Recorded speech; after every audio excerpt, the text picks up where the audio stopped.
আমরা তো সবাই ভালো মানুষ হয়েই বাঁচতে চাই, তাই না? কিন্তু জানেন, কোরআন এবং হাদিসে এমন কিছু মারাত্মক বৈশিষ্ট্যের কথা বলা হয়েছে যা মানুষকে আল্লাহর কাছে সবচেয়ে অপছন্দের পাত্র করে তোলে। তো চলুন আজ একটু গভীরে গিয়ে দেখি কারাই ভয়ঙ্কর লিস্টে পড়ে যায়।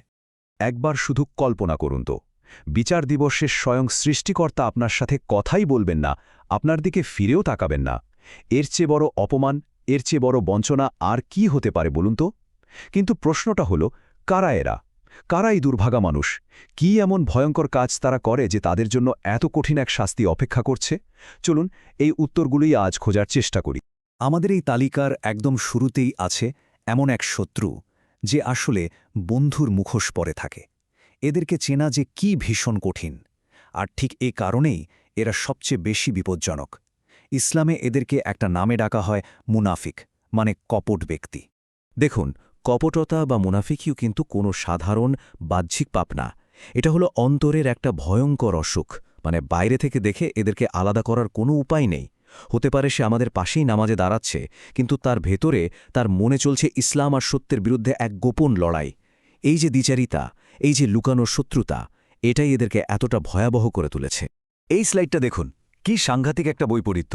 একদিকে সমাজের চোখে তারা খুবই ধার্মিক, মসজিদে তাদের নিয়মিত হাজিরা, কিন্তু পর্দার আড়ালে সেখানে তাদের আসল চেহারা বেরিয়ে আসে, যেখানে তাদের আনুগত্য থাকে অন্ধকারের শক্তির প্রতি। তারা ভাবে এই ধোঁকাবাজি দিয়ে হয়তো মানুষকে, এমনকি আল্লাহকেও ফাঁকি দেওয়া যাবে, কিন্তু আসলে এটা তো নিজের সাথেই প্রতারণা করা ছাড়া আর কিছুই না। আর তাদের এই প্রতারণার গভীরতার মতোই তাদের শাস্তিও কিন্তু ততটাই গভীর, জাহান্নামের একেবারে সর্বনিম্ন স্তরে। ভাবুন একবার, এটা সাধারণ পাপীদের থেকেও অনেক খারাপ একটা জায়গা। কেন? কারণ তাদের অপরাধটা ছিল বিশ্বাসের মূলে আঘাত করা, বিশ্বাসের সাথেই বিশ্বাসঘাতকতা করা। হাদিসে কিন্তু এই মুনাফিকদের চেনার জন্য কিছু স্পষ্ট লক্ষণ বলে দেওয়া হয়েছে, যেগুলো দিয়ে আমরা নিজেদেরও একটু পরোক্ষ করে নিতে পারি। যেমন, যখন তারা কথা বলে, মিথ্যা বলে; যখন কোনো ওয়াদা করে, সেটা ভেঙে ফেলে; আর যখন তাদের বিশ্বাস করে কোনো আমানত দেওয়া হয়, তারা সেটার খেয়ানত করে। এগুলোকে কিন্তু সাধারণ ভুল বা ছোটখাটো বদভ্যাস ভাবার কোনো সুযোগ নেই। এগুলো আসলে ভেতরের সেই কপটতারই প্রতিফলন। আচ্ছা, এবার আসা যাক এমন একটা পাপে যেটাকে বলা হয় সব পাপের মা, মানে মানব ইতিহাসের একদম প্রথম যে পাপটা হয়েছিল সেটা হলো অহংকার। আর এটাই কিন্তু সব ধ্বংসের গোড়া। এই অহংকারের জন্মটা কোথায়? এর শুরুটা হয় নিজেকে অন্যদের চেয়ে বড়, অন্যদের চেয়ে সেরা ভাবা থেকে। ঠিক যেমনটা করেছিল ইবলিস। সে আগুনের তৈরি এই যুক্তিতে সে নিজেকে মাটির তৈরি আদম আলাইহিসসালামের চেয়ে শ্রেষ্ঠ মনে করেছিল। আর এই অহংকারের কারণেই সে আল্লাহর স্পষ্ট নির্দেশ অমান্য করে বসল, আর চিরকালের জন্য অভিশপ্ত হয়ে গেল। এই হাদিসটা পড়লে কিন্তু গায়ে কাঁটা দেয়। পরিমাণটা একবার দেখুন, মাত্র একটা সরিষার দানা। এত সামান্য পরিমাণ অহংকার, যা হয়তো আমরা নিজেরাও ধরতে পারি না, সেটাই কিন্তু জান্নাতে ঢোকার পথে এক বিশাল দেয়াল হয়ে দাঁড়াতে পারে। কি সাংঘাতিক ব্যাপার!